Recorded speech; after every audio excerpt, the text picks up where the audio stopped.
Hi, welcome to Dismiss the Doctor. I am your host, Dr. Bria J. Today I have a very special guest who is a friend, soror, and just an amazing person and a cardiac nurse. Please allow me to introduce Mrs. Camille Camille Cherry.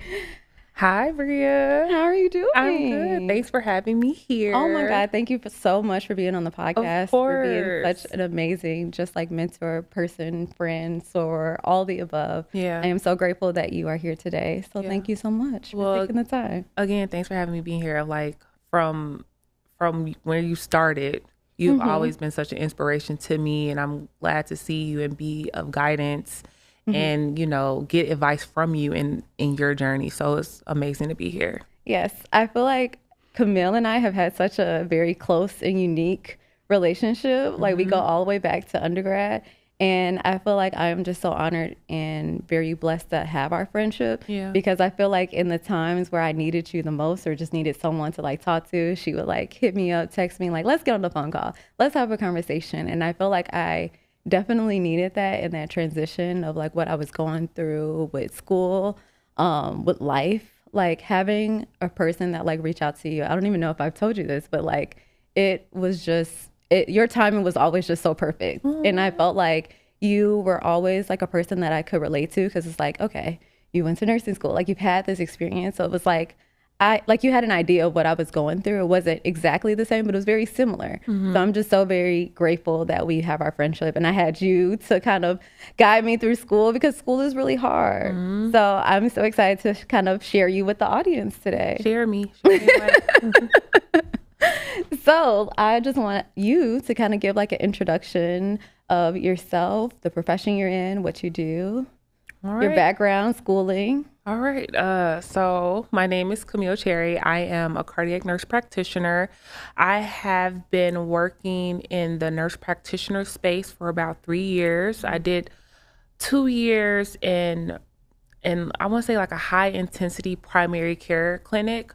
So basically I work with patients who were minorities or, displaced, people who didn't, people of color who had never had access to a primary care provider, and they were using the emergency department as their main source of like healthcare. Yeah. So we sort of mainstream from healthcare to my clinic, and I did a lot of, diabetes, hypertension, education, which I loved.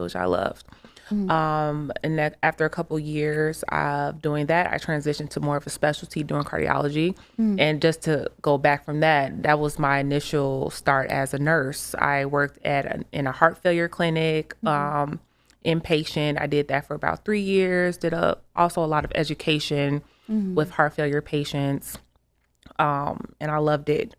Education wise, Jesus. I started off my undergrad, and I got my degree in public health with health administration, just because I was one of the people very ambitious going to school, like, okay, I want to be a doctor, because I always knew I wanted to help people, not really understanding what it took to become a doctor, the years, let's put that, the years. Yeah. And I think just not having people in my family like strong, like who worked in healthcare, stuff like that. I was sort of just setting the stage by myself. So not really, not to blame that, but not having that full awareness of everything it took. I think that sort of deterred me a little bit when I got to undergrad. So I always wanted to work in something where I can help people make changes on any type of level. But I got my degree in healthcare administration. Left school, didn't really know what I was going to do with that. And then that's sort of when I made that switch to going to nursing. I did an accelerated nursing program where, since I already had the credit, so I did that for 18 months, got my nursing degree, was able to get right into the profession. And after a couple years as a bedside nurse and working in cardiology, I was like, hey, let's up this, know? So I went back and got my master's in primary adult gerontology. So basically, with my degree, I can work with people from ages 13 to elder. Yeah. And here I am today. Yeah. Yeah, thank you so much for sharing that. So you mentioned that you did an accelerated program. Can you talk more on like how that went? Like, was it 2 years? Was it 1 year? Like, how was your experience going through an accelerated program? Because at this point, you had already had your bachelor's degree, and so you were going back when you did the accelerated program. Was it a BS?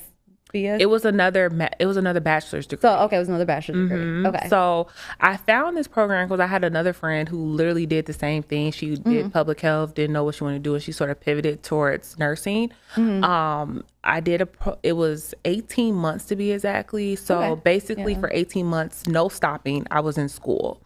5 days a week, clinicals every other day. It was rough. Imagine it's like I did like a 3-year program in 18 months. Yeah. So it was like some semesters I had 19 credits. That is crazy. Even with that, when I first started the first semester, it was hard. Like I remember within the first 2 weeks, I already felt behind, and I want to say I dropped out, but I sort of opted out to finish up this semester because I was like, I'm not prepared. So I went through the first couple weeks, was like, oh God, this is too much. And then I restarted back in the fall, sort of reframe my mindset on the level of commitment this was actually be. Because I was one of them kids, I'm like, school comes easy to me. I always got good grades. But nursing school sort of tricks you and be like, nah, everything you did before, it's not going to work now. So just retraining myself and just going to the mindset, having a discussion with my friends and family, like this has to be my commitment for 18 months. Yeah. Like I can't be distracted. Like I may not be able to be there for whatever. I need you to understand, which they were. I also was commuting. So it was like I was commuting to school an hour there, an hour back every single day. So it was just like a financial commitment, a travel commitment. Like I had to put out a personal loan and have my grandmother co-sign on it. Like it was just a lot of loops and bounds I had to do just to get through the program and make sure I had the means to finish it and be committed. Because sometimes you can go into a program and you get halfway through, I don't want to do this anymore. It's like, no, I had to make sure this is what I wanted to do and stick with it.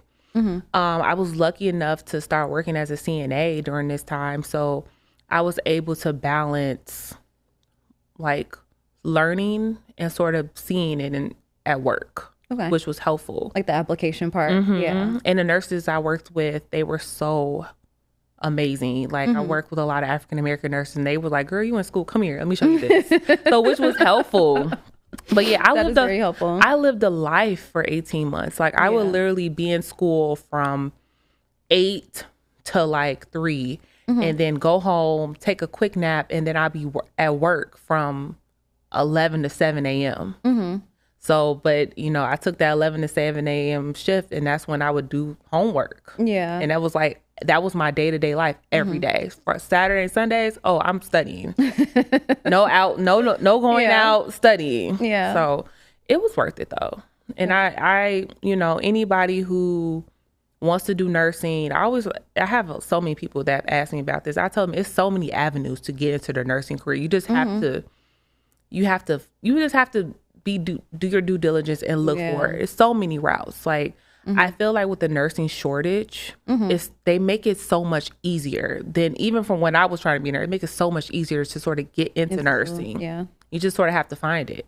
So what would you say? Because you mentioned that like you started the accelerated program. So to take us back a little bit, how was it applying to schools for the accelerated program? Do you feel like it took a lot, where you had to get like your official transcript, letters of recommendation? Like, do you feel like that process was hard, or do you feel like it kind of was? For me, I felt it was kind of seamless. I think because I wasn't too far removed from my initial undergrad degree. I think 'cause in between these times, this had to be like maybe 2 years. Okay. So it wasn't that far removed. The biggest thing was just like credits, making sure they sort of came over from Illinois, because I went to school in Indiana. So I had to make sure they transferred from Illinois to Indiana. And with a lot of like science courses, they have to be within a certain amount of years. So that was one thing that was like was the reason I did a school in Indiana. Because schools in Illinois, I was like past that time.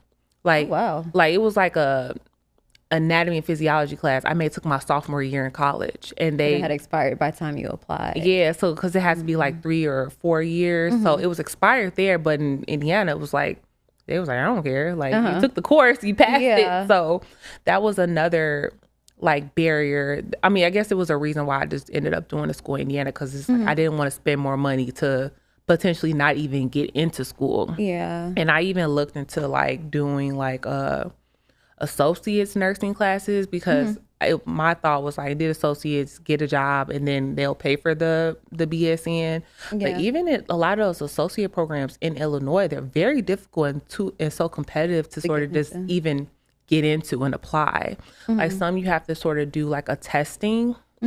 The program I did in Indiana, it was like, I know this sounds bad, it was like a weed out program. Like we'll accept you if you have the requirements and you have the grades. Yeah. But if you don't sustain the grades throughout, you gotta go. Yeah. It was very like, if you got 2 C's, you was out. Okay. So yes, that sucked, but it's very sort of scary. But it was very, it gave me a easier window to sort of get in. Which was helpful, and I just made sure I didn't get C's. That was another motivation. I'm like, I'm paying all this money. Yeah. It ain't no C's. So in your accelerated program, you were not allowed to get any C's, or you were allowed to get like 2 or a certain amount? Okay. Throughout the entire 18 months. Okay. So you were allowed to get 2. So if you got past that 2, you would be like dismissed. Yes, you would be dismissed. Okay. Or I think it was like the first time it's like a warning, the second you're dismissed. Okay. And then you have to think like for nursing, like I want to say a 92 is a B. Yeah, I was just about to ask you, what is kind of like your standard grading scale? Yeah. Because every school is so different, but I feel like very much so in nursing school, it's very high up there. Yeah, 92 is a B. Okay. So you aim for a 93%. Okay. Like a lower B? That was a B plus. Okay. Yeah. So I want to say if you get in the 80, that's like a C. Okay. So you always aim to be, and that's a lot of pressure. It's a lot of pressure. That is a lot of pressure. And thinking about the amount of information, just thinking about it is giving me flashbacks. It's like the amount of information we had to cram in such little time just because it was accelerated. So it was days, I would say like maybe like the 3rd or 4th semester where I would have 2 exams a week on top of like clinicals 2 or 3 times a week. Yeah. And then it's like you're driving to clinicals. Like some clinicals I had in Chicago. So I would literally be like, I had peds clinical at Lurie's. I'd be going from Lurie's. Then I'm driving all the way to Indiana to make it to school to do an exam. Yeah. In the car, I record all my lectures. So I'll be in the car listening to my lecture, heading to class. It's like it consumed my life. Yeah. I mean, do I regret it? No. Because I definitely think in so many ways it set me up to be successful. But it was wild. It was a wild ride. I literally had no time for any distractions of any kind, men included. Yeah. And I feel like a lot of times a lot of people don't understand how like rigorous these programs are and how you have to just be so like headstrong into what you're doing and just have your head, actually also have your head down and just be focused. Yeah. But a lot of times life still happens. Like while you're in programs, like life still happens. You still have your family, you still have your friends, you have people who are getting married, friends that are having babies. So it's just like life still happens. So how do you feel like you dealt with the balance of school life while you were trying to pursue your degree? I mean, it's not crazy. It was really sad. My cat died. Like I want to say it was my last semester, and this was like a cat I had since I was like 6th grade. Yeah. And you know, I remember I had to email my professor. So I was like, I need a week. And luckily they were very understanding. I was like, because it's like on top of all the stress, I'm like dealing with this like grief. And you know, people who don't have pets, you get it if you get it. But it was just like, wow, it was just like I'm dealing with this. I think I gave myself a lot of grace a lot of the times. And you know, one of my really good friends, shout out to Lashita, she was in law school during this time. And so we're both going through these rigorous changes along with dealing with life. Yeah. It was sometimes like I was up studying to 3:00 in the morning. So was she. We would be on FaceTime, not talking. Yeah. It's like, you're in the library with somebody. Yeah. It's just like we're here together. Yeah. We would just be on FaceTime for hours and just like, because she would know, and it's like she would call me at 2:00 because she knew I was up, or I would call her, I knew she was up. We would just be on the phone. I'm like, yeah, girl, I'm up with you.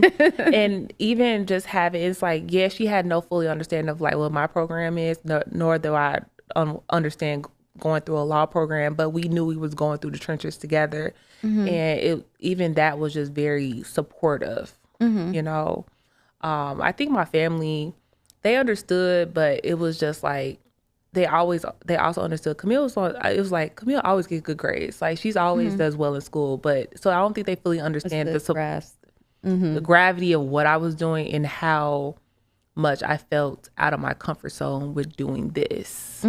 But my mom, she was just, I was living at home. She made sure I had food and clean clothes. You need that. Little things. And she, she left me alone. She was like, I see you in here studying. So, so it was good. I felt overall, I had a really good support system during that time. And I just I did, like you said, kept my head down. Yeah. And I feel like the support system is so much needed. I feel like the mistake that I made initially when I was going into school was like, okay, I'm going to do this by myself. I'm not going to really share anything or like the struggles of what I'm going through. And I'm like, oh, like it'll be fine. I feel like I just kind of kept to myself, which was like the worst thing I could have ever done. Yeah. Because it got to a point where I just was like so overwhelmed, and it was just taking such a toll on my mental health, where it was just like, okay, how did I get here? Like I had dug myself such a deep hole, and I'm just like, wow, I'm already here. Yeah. And so I had called one of my mentors, and I was just like crying because I'm like, okay, I just failed this exam.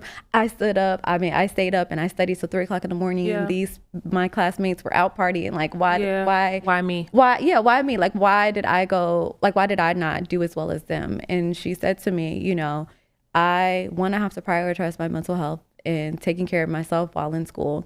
And two, she was like, why don't you call me more often? Yeah. Why don't you talk to like your friends or your family? And specifically, she said friends or family who have been through something very similar. And I think that is really the key, because when I did talk to friends or family members that hadn't gone through graduate school or professional school, they don't really understand how rigorous it is and how hard it is. So that's why I felt like it was just so important for me to have the conversation with you. And I also had the conversation with my one friend like you. I have one of my best friends is a lawyer.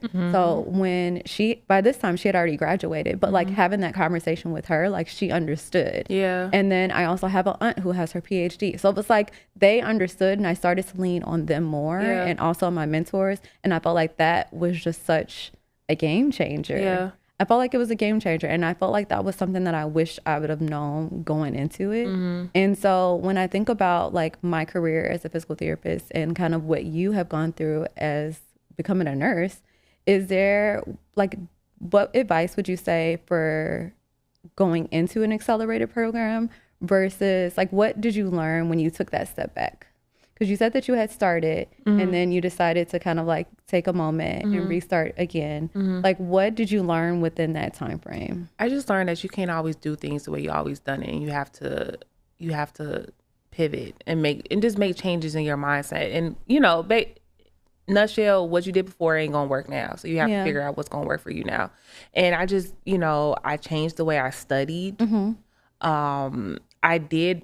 I relied on people as well. I feel like I wanted people, I'm like, I don't want to, I hate group projects. I don't want to do no group projects. Yeah. But in my program, I had like a little cohort of people that this was my group. Like that's who I sat with. Like when we had assignments, we sort of would like divvy them down in smaller workloads so we can all, work together. Yeah. We would study together, and I think that was helpful. And it's like, I think when I was in undergrad, I never needed that. I was able to do everything on my own and not really rely on others, but I did have to sort of rely on others. I wish that I would have had more of a mentor relationship. When I was going through my program, that's something I didn't really see. I won't say I didn't see a value in, but I didn't see enough people who looked like me to sort of want to be my mentors. Yeah. You know, it's hard. In your cohort, how many did you have in your cohort? And then in addition to that, how many people of color? I want to say in my cohort of students, I want to say it was maybe like 70 of us. Okay. Maybe by the time, maybe we started off with 70, by now it's probably like 50. You know, a lot of people weren't able to finish. People of color, 3. Okay. 3. It was, you know, we had some Latinos, but 3. Yeah. No, 3 out of 70. And no teachers within your color. faculty. Okay. No teachers of color. So how did that feel going through kind of a program where it didn't really have a lot of representation? Did that cause you to lean more on your outside support? Yeah, I think that was like a crutch. I mean, not a good way, because I feel like when you go into spaces, when it's one like you already feel like you got a chip on your shoulder. Yeah. You already feel like people already don't expect much of you. And it was like little thing. I hated asking questions. It was just like I have to be 10 times better. Like I have to always exude this confidence and, you know, this whatever that I may not even have, because you never want to look incompetent around people, like even other students. Like I didn't want to look incompetent around them. So it was hard, and I think that's what made me initially weary of like opening up to a cohort of people within that group, because it's just like I don't want y'all to think I'm like the dumb black girl in the cohort.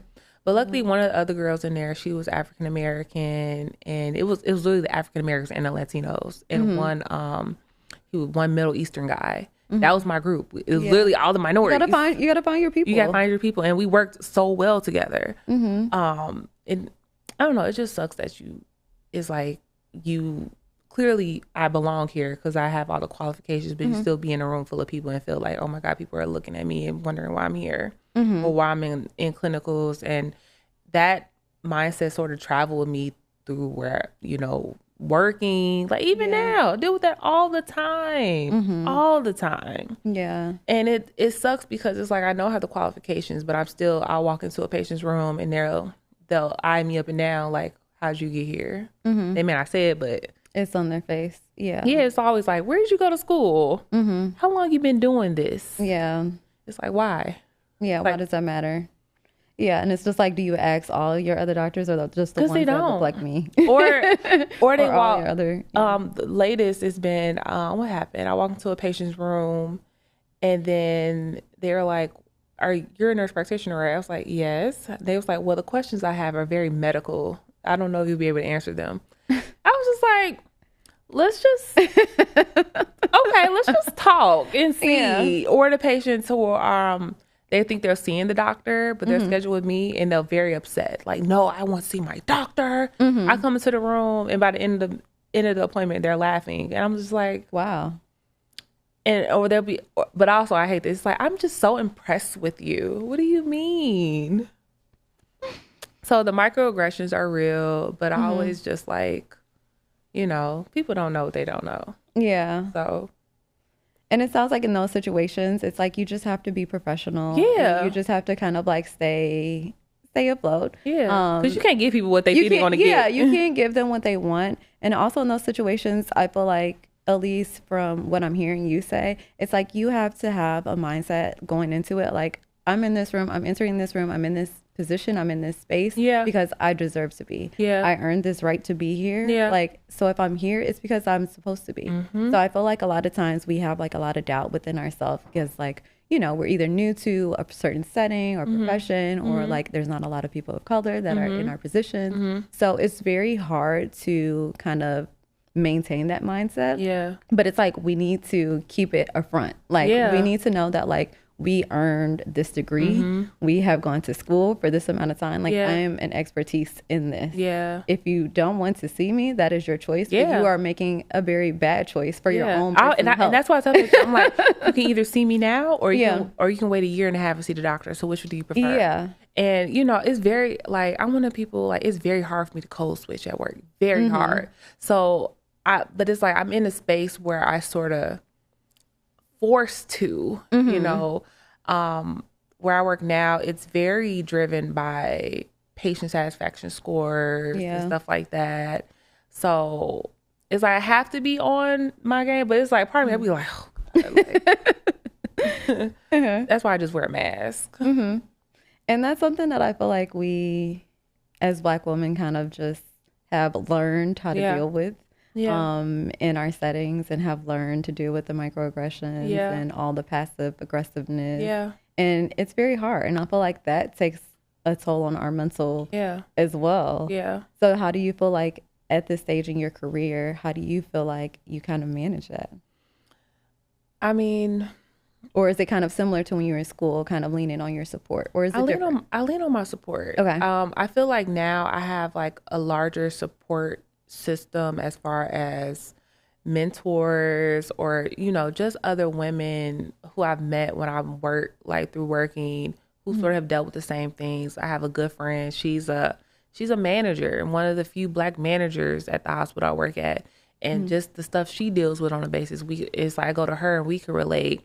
One of my other mentors, he's one of the few Black doctors there, and a cardiologist as well. And, you know, I talk to him, I'm just like, I don't know what I'm doing. But it's like he reaffirms, like, he'll like Camille, you're amazing. I don't know why you're even you be needing having these thoughts. I'm like, I've seen you in action. It's like, yes, he hypes me up. He'd be like, man, have you met this amazing nurse practitioner? I'm like, who, me? He's like, yes. He's like, I don't know why you talk down about yourself. I'm like, I don't know why either. But sometimes I feel like I will negatively self-talk just because if I miss a mark, I sort of set it. You know, I set a low expectation, but if I exceed it, I exceeded a low bar and stuff for myself, which is messed up.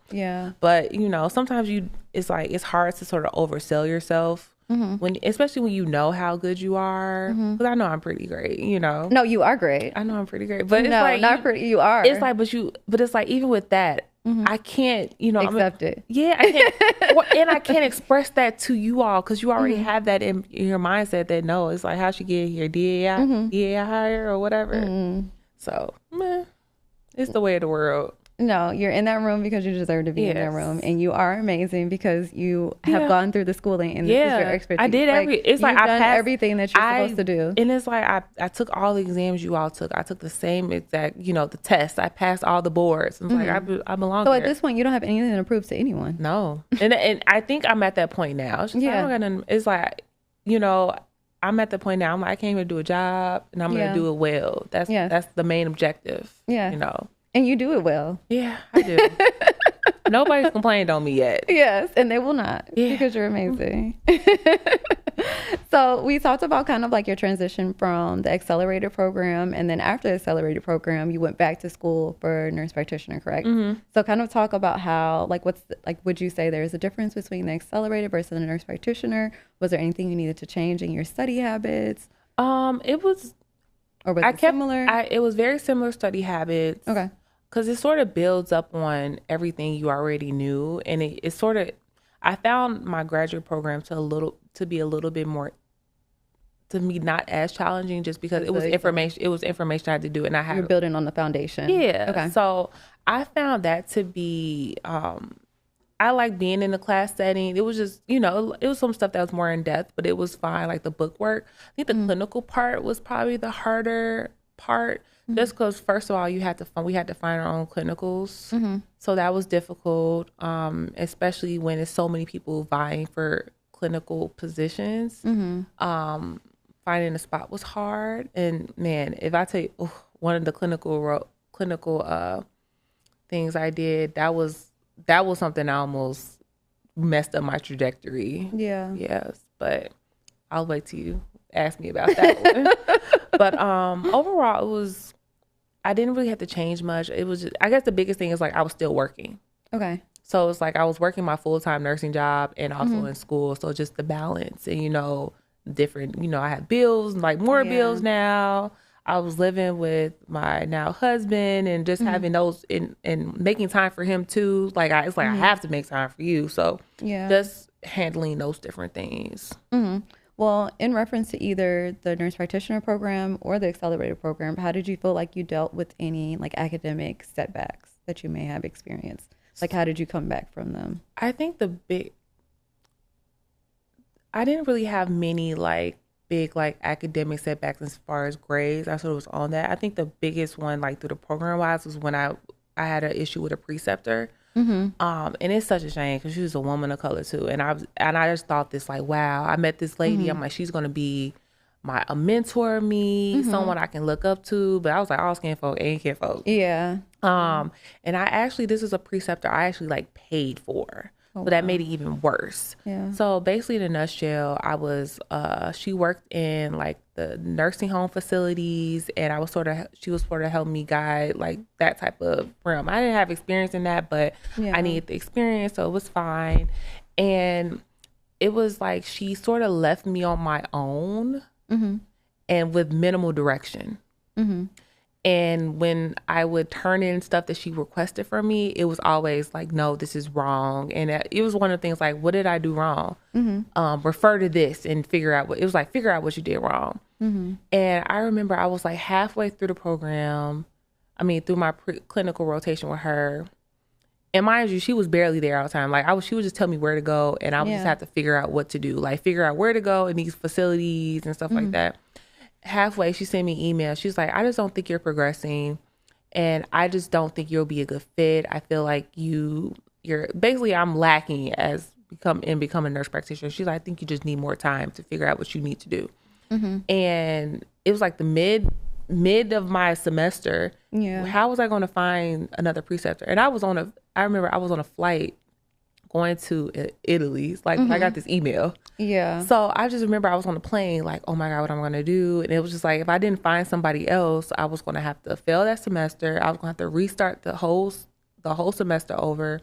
I was going to have to pay for another semester, the semester off of graduation, everything.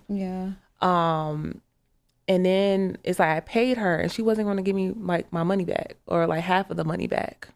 She was like, no, you already paid, so it's like you're done. But she was not agreeing to.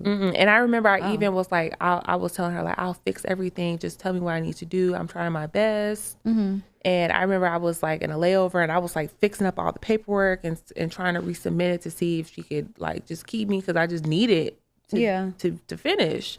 And she was just like, I appreciate your hard work, but no. And she was like, good luck to you. And was just like, that's it. Okay, wow. And it turned into like, I'm still on my Italy trip, because I was like, no, I need to figure this out. I had to call my school. I ended up setting up a meeting with my preceptor and my school advisor. Like we were on like a 3-way call.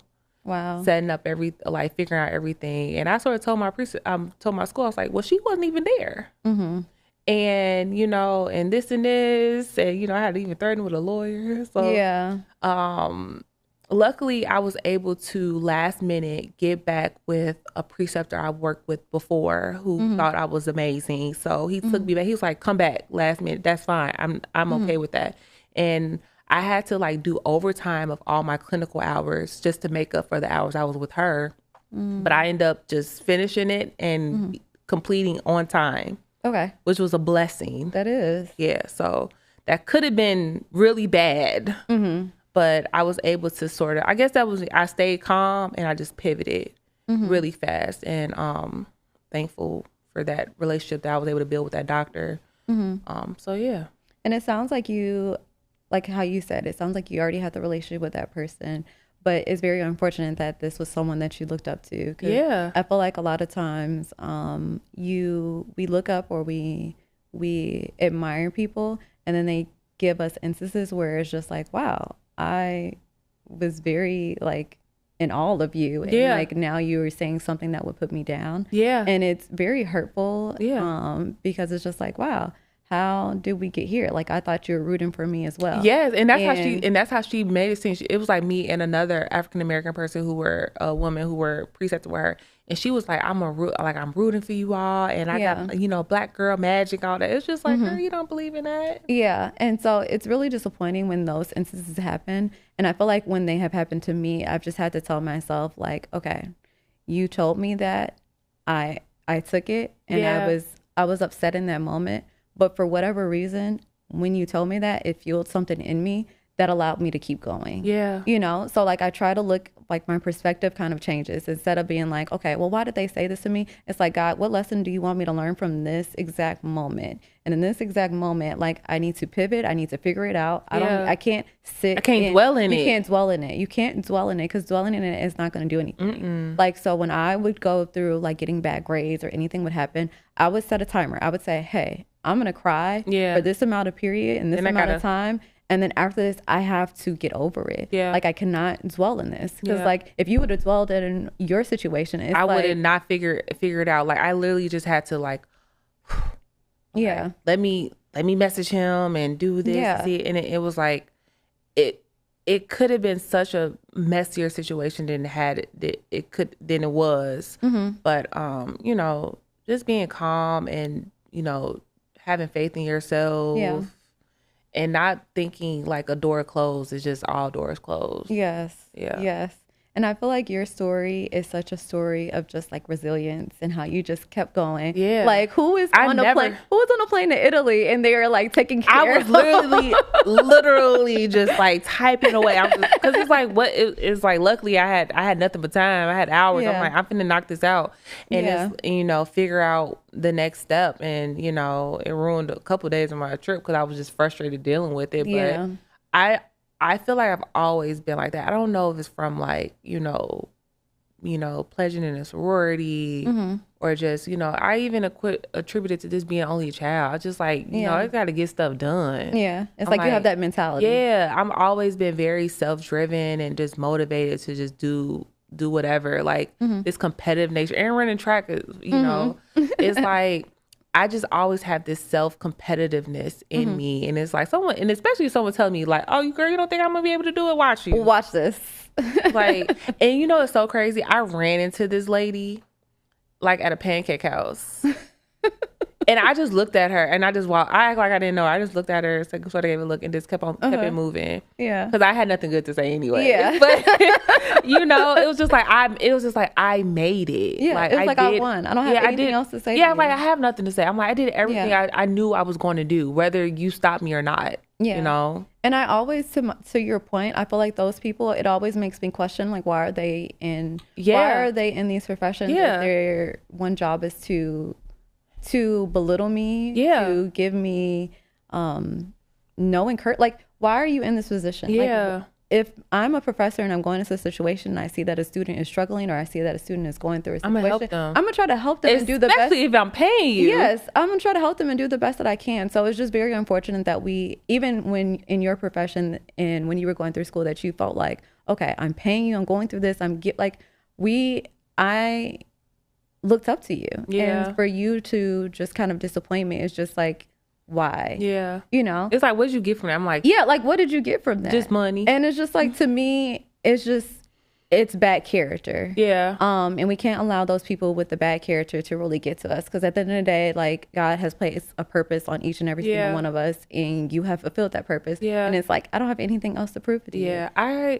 I'm at a point now. It's like I haven't actively like mentored or like did like precepted people yet, but I finally got to the point like I think I'm ready to do that. So I just feel like I'm very cautious about who I would do it with. Yeah. But I think I'm at this point now where it's just like I want to, you know, be an expert to someone else or be a guide to someone, because it's like healthcare in general is hard. Yeah. No matter what field you're in, and people don't see a lot of people that look like them in it, and it makes them I feel like a lot of questions are like, how do you navigate within the space? Like, you know, you walk into a room and is no one there that looks like you. It's just like, you just got to walk in that room like you own it. Yes, literally like you own it, and that you have earned that right to walk in there. Yeah. So I'm just so grateful to be able to experience kind of your journey and how you've gotten to this place in your career. Because, you know,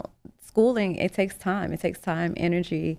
And to see you right now at the point of your career where you are, you just look so happy. Yeah. So I'm so grateful that you were able to kind of like share your story.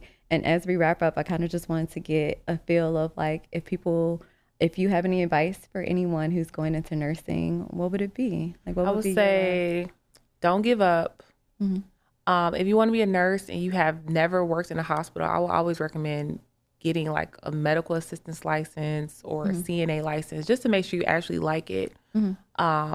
And, you know, ask questions. Like now that I'm here, if someone has questions, they can always reach out to me. I love to like encourage people to be nurses. Yeah. But I think it's such a, is a high demand. You always have a job. It sort of is your ticket to sort of whatever you need, you know. So I'm always open. So I think that's my advice. Okay. So share your socials. How can people get in contact with you? You can get in contact with me. My socials, Instagram is very_impressive. IMPREDSIVE. Yes. Shout out to my pledge mama. I think that's the best way to get in contact with me, or reach out to Bria and she can direct you how to get in contact with me. Yeah, so I would definitely have the links to kind of like your Instagram and any other form of like contact that you want me to share. So I'm just, thank you so much for being here. Thank you. I enjoyed it. And just to finish off, I'm so proud of you. Yeah. So proud. And I wish you all the best with whatever another adventure, because you be having like 10 jobs. So whatever your next step is, I'm just always going to be here rooting for you in the corner. Yes, thank you so much. I appreciate that. You. I love you. Thank you so much for tuning in to this episode of Dismiss the Doctor. As I stated, I will already kind of like link all of Camille's information. So if you have any questions as far as nursing, please feel free to reach out to her. And then if you know anyone who has been dismissed, going through any rejection, academic suspension, I also have a free Dismiss to Doctor Facebook group. So I will also link that in the bio. So until next time, thanks for joining.